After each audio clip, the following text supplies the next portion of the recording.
नमस्कार दोस्तों, स्वागत है आपका द ग्राउंड रिपोर्ट में। मेरा नाम है समीर आत्मज मिश्र। रेलवे रिक्रूटमेंट बोर्ड की non technical popular grade examination का जो ग्रुप सी और ग्रुप डी लेवल का एग्जाम होता है, इसको लेकर के उत्तर प्रदेश और बिहार में छात्र आंदोलित हैं। कई जगहों पर छात्रों ने हिंसक प्रदर्शन भी किए हैं। कई छात्रों को हिरासत में लिया गया है। छात्रों और पुलिस के बीच में संघर्ष की भी खबरें आई हैं। प्रयागराज में मंगलवार को छात्रों को उनके हॉस्टल्स में घुस करके पुलिस ने पिटाई की। छात्रों को उठा ले गई। वहां पर बहुत से छात्रों की शिकायत है कि अभी भी कई छात्रों का, उनके कई दोस्तों का पता नहीं चल रहा है कि पुलिस ने उनको कहाँ रखा है। इसके अलावा प्रयागराज में कई छात्रों से हमने बात करने की कोशिश की, लेकिन पुलिस के डर से वो कैमरे के सामने आकर के बात भी करने में डर रहे हैं। दूसरी ओर इस परीक्षा में ये जो जिसको लेकर के छात्र आंदोलित हैं, ये परीक्षा, इसका नोटिफिकेशन 2019 में निकाला गया था, लेकिन अब तक परीक्षा नहीं हुई। परीक्षा कराने के लिए भी छात्रों ने इन 3 सालों में कई बार आंदोलन किए, ट्विटर पर, सोशल मीडिया पर कैंपेन चलाया। तब जाकर के परीक्षा ये तय हुआ कि फरवरी में ये परीक्षा होगी। लेकिन उससे ठीक पहले मंगलवार को रेलवे ने एक नोटिफिकेशन निकाला कि जो परीक्षा एक चरण में होने वाली थी, अब वो परीक्षा 2 चरणों में होगी। उससे पहले ग्रुप सी के इम्तहान का जो परिणाम आया था, रिजल्ट आया था, उसमें धांधली और उसमें तमाम तरीके की खामियों को लेकर के छात्र पहले से ही आंदोलन कर रहे थे। इस नोटिफिकेशन को बदल देने के बाद छात्रों का यह आंदोलन और तेज हो गया, नाराजगी और ज्यादा बढ़ गई।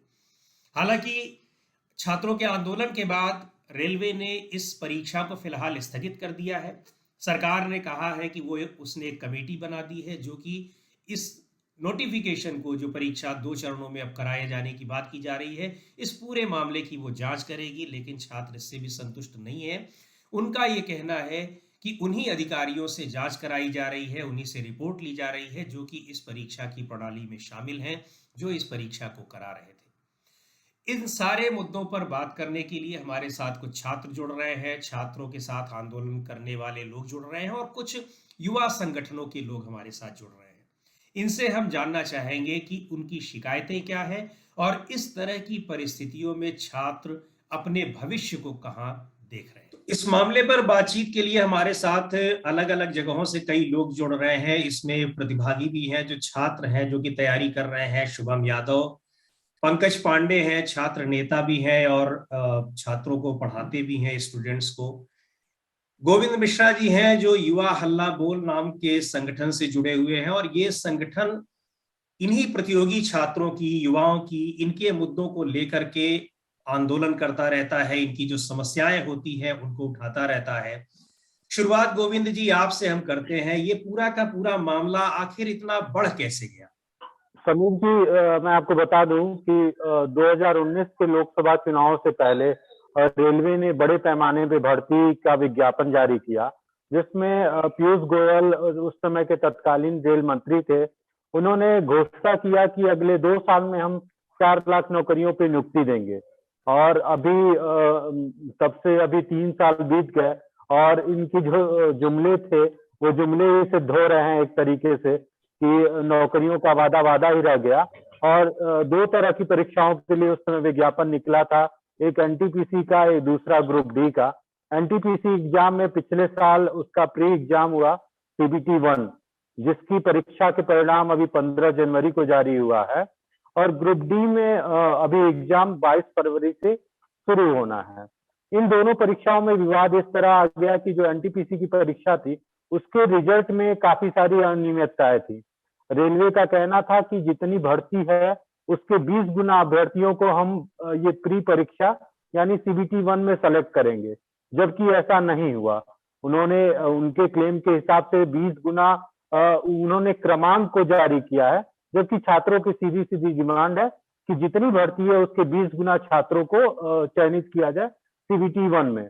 वहीं ग्रुप डी की जो परीक्षा है, जिसकी परीक्षा प्री परीक्षा 22 फरवरी से शुरू होनी है, उस परीक्षा में इनके नोटिफिकेशन के हिसाब से केवल एक एग्जाम होना था, उसके बाद स्किल टेस्ट होना था। अचानक फिर अब रेलवे अपने नोटिस में अमेंडमेंट लेके आता है और इस समय रेलवे के नोटिस में बताया गया कि इसमें 2 लेयर में एग्जाम होगा, सीबीटी 1 और सीबीटी 2। इन दोनों अनियमितताओं और इस तरह के नोटिफिकेशन में चेंज के चलते छात्र आक्रोशित हो उठे। इस पूरी भर्ती जो थी, आपको समीर जी मैं बता दी कि 35,000 के करीब भर्ती थी जो एनटीपीसी की थी, और ग्रुप डी की भर्ती में 1,30,000 पोस्ट थे। इन दोनों एग्जामों के लिए करीब 2,42,00,000 अभ्यर्थियों ने फॉर्म भरा। अब इतनी बड़ी संख्या में छात्रों की जो अभिलाषा रही होगी, जो आकांक्षाएं रही होंगी कि परीक्षा होगा, एक सुचारू रूप से परीक्षा होगा जिसमें कोई अनियमितता नहीं होगी और मुझे नौकरी लग जाएगी। 3 साल इन अभ्यर्थियों ने वेट किया, लगातार इसी परीक्षा की तैयारी करते रहे, और अचानक से ये सब अनियमितताएं और इस तरह का नोटिफिकेशन में चेंज आकर वो भड़क उठे, जिसके बाद उन्होंने प्रदर्शन शुरू किया। कहीं कहीं पे ये प्रदर्शन उग्र भी हो गया, लेकिन मैक्सिमम जगहों पे जो आपको टीवी और सोशल मीडिया पे दिख रहा है, वो उन जगहों का दिख रहा है जहाँ प्रदर्शन उग्र हो गए हैं। बहुत सारी जगहों पे शांतिपूर्ण तरीके से ये प्रदर्शन लगातार हो रहे हैं, और छात्रों की डिमांड इसमें रही, बेसिकली 2 ही डिमांड रही कि जो एनटीपीसी का जो रिजल्ट है उसमें जो भी अनियमितताएं हैं उसको दूर करके एक फ्रेश रिजल्ट जारी किया जाए, और वहीं जो ग्रुप डी के परीक्षार्थी हैं उनका कहना है कि जो सीबीटी 2 का परीक्षा होना है उसको कैंसिल किया जाए। जी इन दोनों गोविंद जी, मांगों के साथ लगातार प्रदर्शन चल रहा है। ठीक है। और मुद्दों पे आते हैं। ये जो बात अभी जो ग्रुप डी में 2 चरणों में परीक्षा होने की बात कही गई, कई सारे लोग, कई सारे अभ्यर्थियों से मेरी कल से लेकर के आज तक बात हो रही है, उनका ये कहना बड़ा, लोगों को बड़ा आश्चर्य हो रहा है। मैं शुभम यादव, चूंकि एप्लीकेंट भी हैं, छात्र हैं, वो तैयारी कर रहे हैं, विद्यार्थी हैं। शुभम, आप जैसे छात्रों को क्या लग रहा है कि क्या ये स्क्रीनिंग करने के लिए, यानी मुख्य परीक्षा में कम छात्र शामिल हों, इस वजह से 2 चरणों में किया जा रहा है, या फिर इसको और खींचने को, चूंकि 2019 से ही वैकेंसी आई हुई है लोकसभा चुनाव से ठीक पहले, और चूंकि उस समय लाया गया कि दिखाना था 2019 के लोकसभा चुनाव में कि हम युवाओं के लिए इतनी बड़ी संख्या में वैकेंसी लेकर के आ रहे हैं, तो क्या ये उसको और लिंगर ऑन करने की कोशिश है कि अब एक चरण का एग्जाम और होगा तो 2-4 महीने और टल जाएंगे और हम खींच लेंगे, या फिर वो छात्रों की संख्या को आखिर तक मुख्य परीक्षा तक पहुंचने के लिए उसकी स्क्रीनिंग करना चाहते हैं? क्या लगता है किस मकसद से ये काम किया गया होगा? क्योंकि ये सर बड़ा आप कम एकदम होता से है। मैं बता दूं अपने दर्शकों को कि ये नोटिफिकेशन अगर जारी किया गया है कि एक चरण में एग्जाम होगा और फिर फिटनेस टेस्ट होगा, तो उसमें ये एक, चूंकि ये पॉलिसी डिसीजन होता है, ऐसा आमतौर पर नहीं होता है कि वो बीच में बदल दिया जाए कि नहीं अब एक चरण में नहीं, अब 2 चरण में होगा। जी शुभम।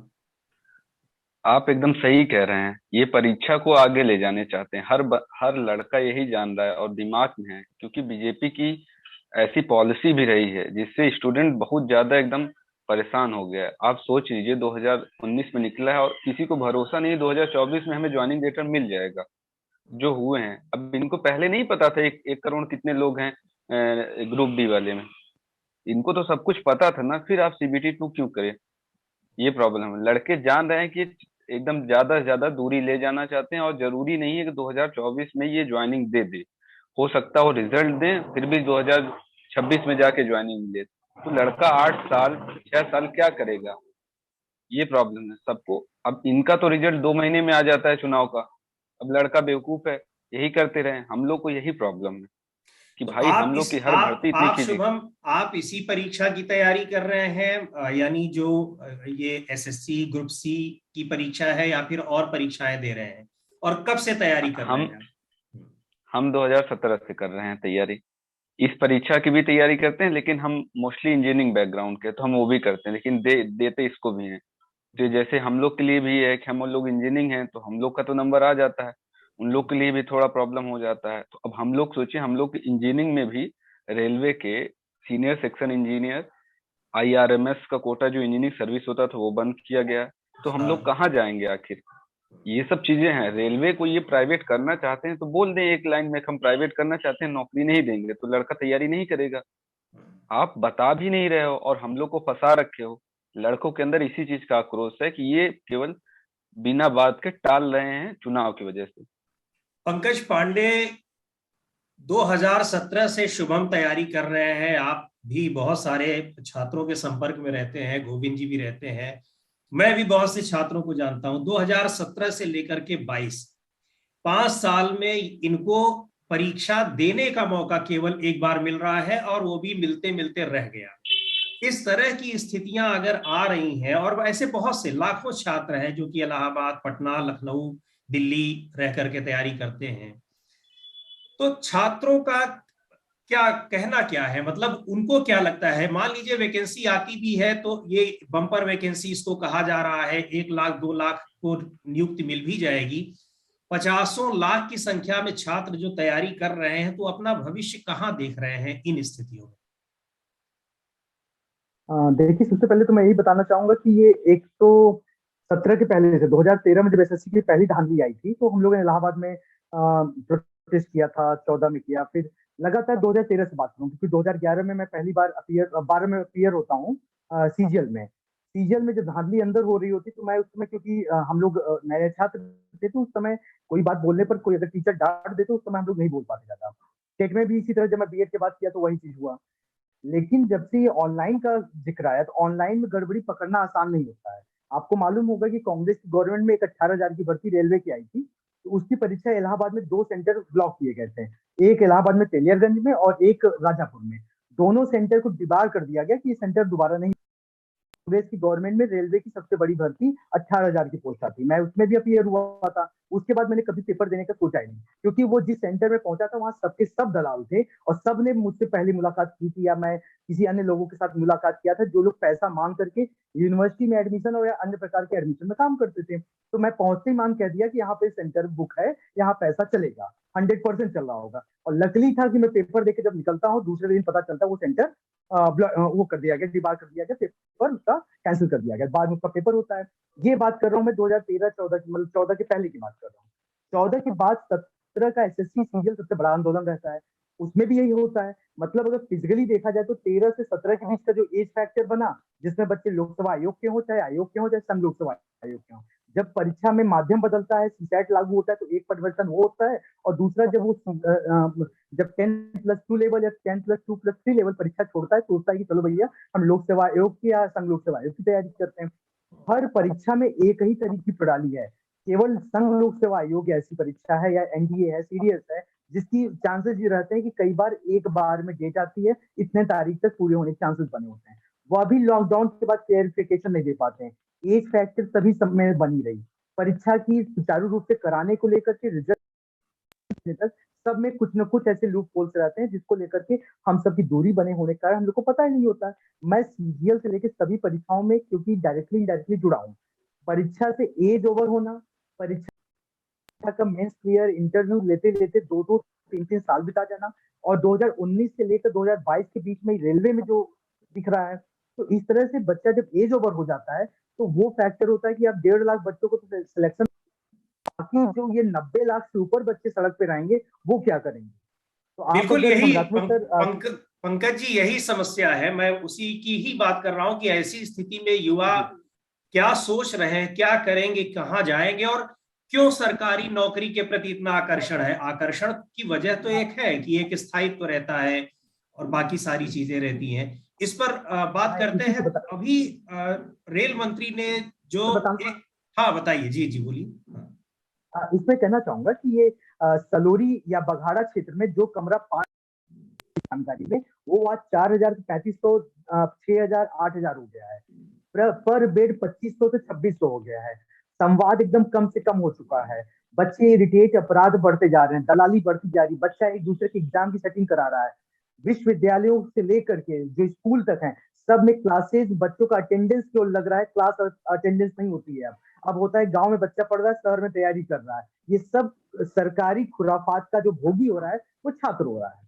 सरकार खुराफात करे, बीटेक की एडमिशन कैसे हो रहे हैं, और एडमिशन कैसे हो, एडमिशन तो हो गया है लेकिन पढ़ाई नहीं हो रही है। तो ये सब जो खुराफात एज ओवर में आकर फैक्टर बनता है, ये बच्चे सड़क पे बिल्कुल, खड़े हैं, भर्ती यानी प्रक्रिया में देख। ये बहुत बड़ी समस्या है कि जब छात्र तैयारी कर रहा है, जिस परीक्षा की तैयारी कर रहा है, उस परीक्षा को देने के लिए उसका मौका उसको 2-2, 3 साल, 4 साल में नहीं मिल रहा है, तो जाहिर सी बात है कि उसके अंदर एक डिप्रेशन की वो स्थिति अपराध आएगी। बढ़ेगा। अपराध भी बढ़ेगा। अपराध की तो वजह ही ये सारी चीजें होती हैं। रेल मंत्री ने आज थोड़ी देर पहले अभी प्रेस कॉन्फ्रेंस की है, गोविंद जी, आप लोगों ने भी, सभी लोगों ने सुना होगा। उन्होंने कहा है कि हम बहुत ही पारदर्शिता के साथ कराना चाहते थे, चूंकि इतने ज्यादा फॉर्म आ गए थे इसलिए प्रोसेस में टाइम लग रहा है, और चूंकि कोविड का भी दौर पिछले 1 डेढ़ साल 2 साल से चल रहा है, उन्होंने कमेटी भी बना दी है कि जो ये 2 चरणों में एग्जाम लेने वाली बात थी एनटीपीसी के ग्रुप डी वाले एग्जाम की, इससे क्या लग रहा है गोविंद जी, आप लोग, लग रहा है कि हाँ आप उससे अब संतुष्ट हैं उनकी कार्रवाई से? उम्मीद है कि शायद कुछ पारदर्शिता या आप लोगों के मन का या छात्रों के मन का या वो जो चाह रहे हैं उस तरह की चीज अब निकल करके कुछ आ पाएगी, या फिर ये भी प्रोसेस एक वही है कि लिंगर ऑन करने का? समीर जी, देखिए, ये छात्रों को बरगलाने का काम किया जा रहा है, युवाओं को बरगलाने का काम किया जा रहा है। इन्होंने अभी पिछले 3 साल में ऐसा क्या काम किया है जिससे ये अनियमितताएं नहीं होंगी? सरकार बताए ना। इनका जो पिछला रिकॉर्ड रहा है, जितने रेलवे पेपर करवाई है, उन सब में तो पेपर लीक हुआ है। तो ऐसा क्या इन्होंने प्रोसेस लाया, क्या इन्होंने काम कर दिया है जिससे पेपर लीक नहीं होगा इस एग्जाम में? ये तो बरगलाने का काम किया है कि हम 2 प्यार में कर रहे हैं कि लीक नहीं होगा और तमाम चीजें हैं। ये अभी आप देख लीजिए, परीक्षाओं में देरी से और भी देरी की जा रही है लगातार, उस पर सरकार बोलने को तैयार नहीं है। आज उनसे पूछना चाहिए था, पत्रकारों को जो रेल मंत्री के सामने बैठे थे, उनको पूछना चाहिए था कि वो कमेटी में ऐसे कौन लोग हैं जो ये डिसाइड करेंगे ये छात्रों के हित का है या छात्रों के अहित का है। अगर ये रेलवे के सभी आरआरबी के अधिकारी हैं, तो वही अधिकारी वही पॉलिसी पहले भी बनाए होंगे कि किस हिसाब से 20 गुना छात्रों को लिया जा रहा है। तो भैया, जो नियम पहले उन्हीं लोगों ने बनाया, उसी में दोष है, वो फिर उन्हीं लोगों से कमेटी बन रही है, तो वो क्या नियम में चेंज करेंगे? दूसरी बात, ये जो CBT 2 की बात कर रहे हैं कि ये पारदर्शिता के लिए कर रहे हैं, तो एकदम फेक बातें हैं। पहले भी इससे बड़ी बड़ी परीक्षाएं हुई हैं, बड़ी संख्या में परीक्षाएं हुई हैं, जिसमें ग्रुप डी में ऐसा कुछ नहीं होता है। आप देखिए, ग्रुप डी में 10वीं पास का सिलेबस होता है, जिसके बाद जाके लोग ट्रैकमैन जैसी नौकरियों में लगते हैं। अब उस ट्रैकमैन की नौकरियों में क्या IAS लेवल का इन्हें परीक्षा लेना है? अगर लेना ही था तो ये पहले बताते कि इसमें हम इतने टायर का इतने योग्य लोगों को खोजते हैं।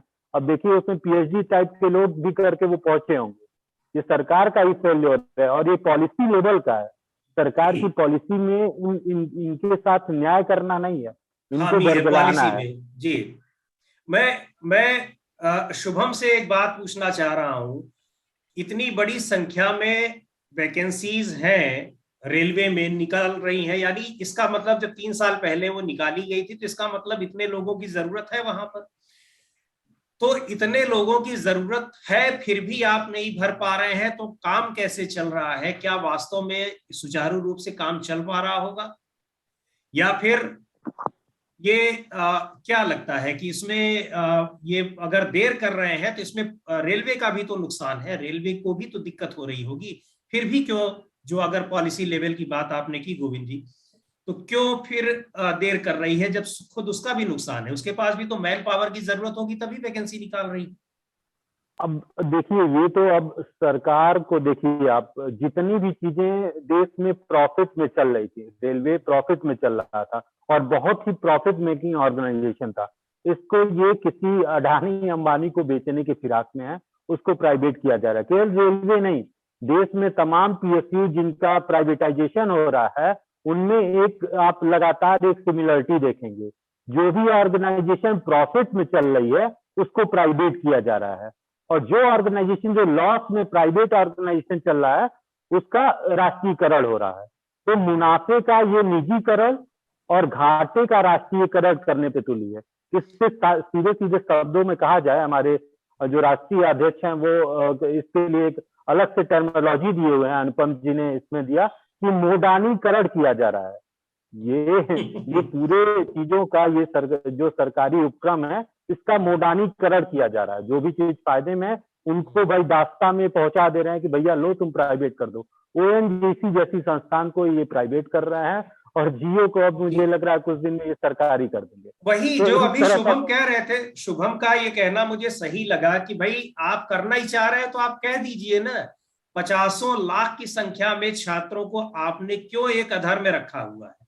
आप जैसे हर साल आती थी, पिछले 3-4 साल से बैंकिंग सर्विसेज के स्टूडेंट्स भी परेशान हैं, नहीं आ रही है वैकेंसीज। अब जब बैंक प्राइवेट होंगे तो ऑब्वियसली और भी नहीं आएंगी।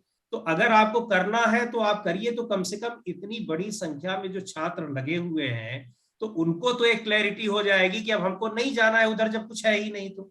शुभम, आप बताएं, जी इसका छात्रों में इसको लेकर के कोई सोच बन रही है, नहीं बन रही है? सरकार की पॉलिसी को लेकर के वो क्या सोचते हैं? आप लोगों के बीच में आपस में जब बातचीत होती है तो। सर, छात्रों में एक बात तो क्लियर है कि गवर्नमेंट प्राइवेट करना चाहती है, वो बस चुनाव की वजह से नहीं करती। और दूसरी बात, छात्रों में एक बात ये क्लियर हो गई कि ये देश की ब्यूरोक्रेसी जो है वो पूरी तरह बिक चुकी है। जो बड़े बड़े अंबानी अडानी है वो ब्यूरोक्रेसी से पॉलिसी बनवाते हैं, फिर नेताओं के तो अंदर होता ही है, उनको फिर फंड किया जाता है, वो लागू करते हैं। रीजन वही है। और हम लोग का ये मांग है, अगर आपको नहीं देना है गवर्नमेंट जॉब तो बता दो।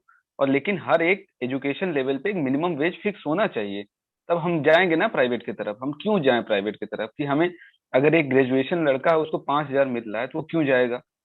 उतना तो उससे अपने घर में खेती करके कमा लेगा।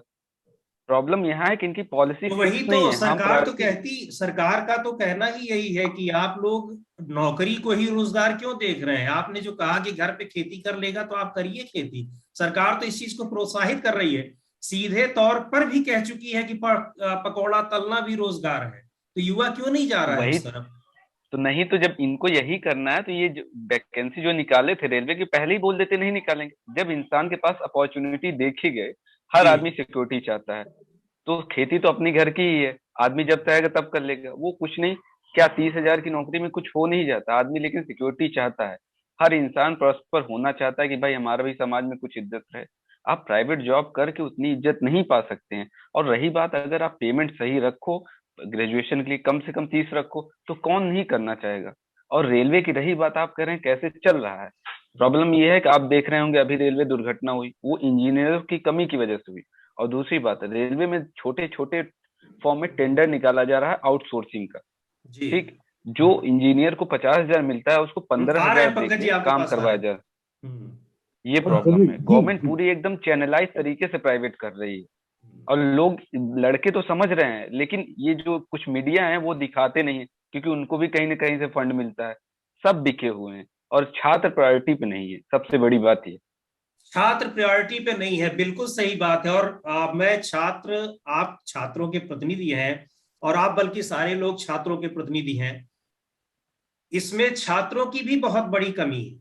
छात्र हाँ, अपनी ये बात तो बातों नहीं। को देखिए, आंदोलन करना, आंदोलन आप कर रहे हैं, लेकिन आंदोलन का ये तरीका नहीं होता है जो कि बिहार में, उत्तर प्रदेश में आजमाया जा रहा है, किया जा रहा है। आप जैसे ही इस तरीके से, ठीक है युवा है, उग्रता आ जाती है, लेकिन उग्रता में आप नुकसान मत करिए। अच्छी बात कही आज रेल मंत्री ने कि ये आपकी प्रॉपर्टी है, पब्लिक प्रॉपर्टी हमारी आपकी है। जब तक वो नहीं बिक रही है तब तक तो आपकी ही है ना। और बिक भी जाएगी तो आप किसी की प्रॉपर्टी को ऐसे नुकसान करना तो आंदोलन का तरीका नहीं होगा, वो हमेशा कंडेम किया जाएगा, उसकी आलोचना होगी। लेकिन किसान आंदोलन को आप लोगों ने देखा होगा किस तरीके से उन्होंने आंदोलन किया, बिल्कुल सत्याग्रही सत्याग्रह तरीके से। और कहीं हिंसा नहीं हुई, जो कुछ हिंसा भी हुई वो बाद में पता लगा कि वो हिंसा कहीं और से प्रायोजित थी। तो छात्रों को भी मुझे लगता है कि इस तरह के आंदोलन का ही सहारा लेना चाहिए। जी पंकज, आप बताएं, आप भी छात्रों के आंदोलन में शरीक हैं, आप छात्र सर नेता भी हैं, इसी पे आपको इस कहना तरह की चाहूंगा बातें बतानी चाहिए उनको। हाँ। सर, मैं आंदोलन पिछले लगभग 8 से 10 सालों से सक्रिय हूँ। 11-12 के बाद से मैं लगातार किसी न किसी आंदोलन में, जब मेरी एज नहीं थी तो मैं लोकसभा आयोग में उम्र 35 से 40 करने में भी उपलब्ध था। तब मैं 17, मतलब की एज में थी ही नहीं परीक्षा देने की।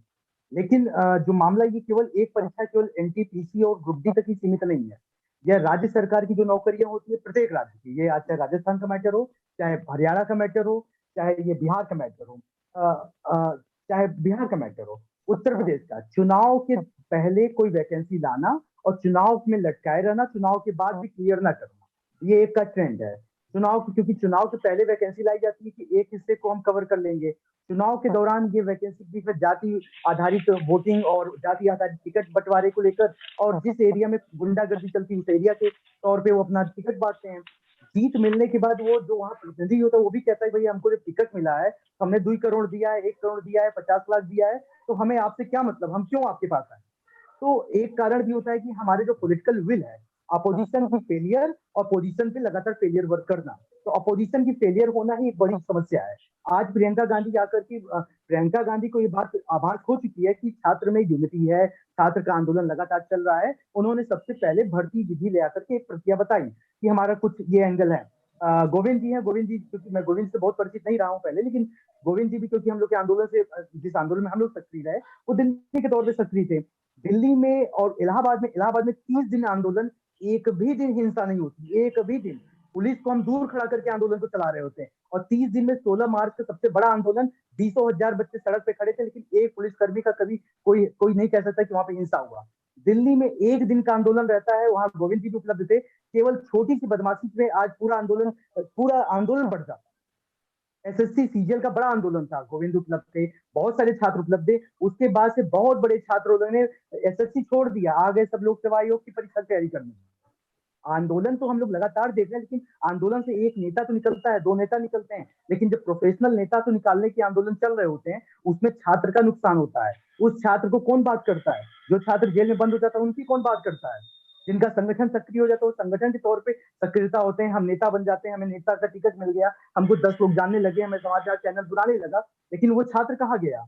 उस छात्र की बात कहाँ रह जाती? गोविंद जी, जो मुख्य बात रह जाती। गोविंद जी, आप मुझे ये बताइए कि फिर छात्रों का क्या, अपनी बात वो कहाँ रखेंगे? उनको सरकार से भरोसा नहीं है, विपक्ष को भी वो किसी लायक नहीं समझ रहे हैं, किसी काम का नहीं समझ रहे हैं। जो विपक्ष आज विपक्ष है, कल वो सरकार में रहेगी, पॉलिसी वो भी बनाएगी, और ऐसा तो नहीं है कि वो ला करके सारी नौकरियां निकाल देगी और सबको भर देगी, वो भी नहीं करेगी, वो भी इसी तरह से करेगी। तो युवाओं के सामने ऐसी परिस्थितियों में फिर किस तरह की चुनौती है, वो क्या करे? समीर, इसके लिए ही हम लोगों ने ये जो युवा हल्ला बोल हमने संगठन बनाया है, इसी तरह के ग्रीवांसेस को हैंडल करने के लिए ही बनाया हुआ है। हमारी कोशिश है कि तमाम ऐसे युवा जो अपनी आवाज नहीं उठा पाते हैं, उनकी हम लोग आवाज बने। और आज ये देखिए, हम लोग इस पे पॉलिसी लेवल पे जो जरूरत है, जो शुभम की बातों से आपको लगा होगा कि 3 साल 4 साल 5 साल तक परीक्षा की तैयारी करने में भिड़े हुए हैं, इस पे पॉलिसी लेवल के सुधार की जरूरत है। हमने एक मॉडल एग्जाम कोड बनाया हुआ है। मॉडल एग्जाम कोड ये कहता है कि अगर कोई भी भर्ती प्रक्रिया या उसमें जितने टायर हो, मतलब प्री मेंस इंटरव्यू या फिर स्किल टेस्ट, कितने भी टायर का हो, उसका जो टाइम पीरियड है वो 9 महीने में कंप्लीट हो जाएगा अगर मॉडल एग्जाम कोड लागू होता है। जैसे चुनाव करवाने के लिए चुनाव आचार संहिता होता है ना, सिमिलरली उसी तरह से मॉडल एग्जाम कोड हमने ड्राफ्ट किया हुआ है। तमाम ऐसे छात्रों से, तमाम ऐसे विद्वानों को साथ बैठा करके, और हमारी कोशिश है उसके पीछे एक आंदोलन को क्रिएट किया जाए, तमाम ऐसे ग्रुप को, समूहों को उसमें जोड़ा जाए, ताकि इसमें आए छात्र जो हैं, जो तैयारी, सुमन जैसे जो छात्र हैं जो तैयारी करने आते हैं, सपोज कीजिए 1 साल तैयारी करते हैं, अगर इन्हें पता चल जाता है कि 1 साल में सिलेक्शन होगा या नहीं होगा, तो अगले साल से ये दूसरी चीजों पे अपना ध्यान दे सकते हैं ना। अगर इन्हें पता होगा कि हमें गांव में जा करके खेती करके अपने पिता के साथ ही, जी एक मिनट रुकना चाहूंगा, अगर इन्हें पता हो। गया में ट्रेन पे आग लगा दी गई है। अभी देखिए एक नई समस्या और आ गई है, अभी जस्ट अभी चल रहा है। अब सोचिए कि ये अब आगजनी संख्या बढ़ेगी, और धमकी, मतलब अभी तक मिनिस्ट्री इतनी सक्रिय नहीं हो सकी है इस मैटर पे। सच में गोविंद भाई, मतलब आप तो रख ही रहे हैं बात को, लेकिन मुझे लगता है सम्राटन सर, ये सच में एक बहुत बड़ी समस्या के रूप में उभर रहा है। इस पे आप लोग देखिए, आगजनी बढ़ रही है। देखिए, बिल्कुल हम लोग इस चर्चा को कंक्लूड भी करें। मुझे लगता है कि ये जो हिंसक आंदोलन है, हिंसा से छात्रों को बिल्कुल बचना चाहिए। अगर वो हिंसा पर आएंगे तो जाहिर सी बात है कि प्रशासन उसको दबाएगा ही, प्रशासन का ये दायित्व भी बनता है कि दबाए। और मुझे उम्मीद है कि अब जब रेल मंत्री ने खुद अपनी तरफ से कमेटी गठित की है और उन्होंने कहा है कि हम इसको देख रहे हैं, और किसी भी तरीके से उनकी पूरी संवेदना छात्रों के साथ है, और चाहते हैं कि अगर ये पारदर्शी तरीके से परीक्षा की ये जो प्रक्रिया है ये पूरी हो जाए, तो उम्मीद यही की जा सकती है कि शायद आने वाले दिनों में कुछ इसका सार्थक परिणाम दिखाई पड़े। आगे फिर हम लोग युवाओं की, छात्रों की समस्याओं पर चर्चा करेंगे। आप सभी लोगों का बहुत बहुत शुक्रिया, बहुत बहुत धन्यवाद।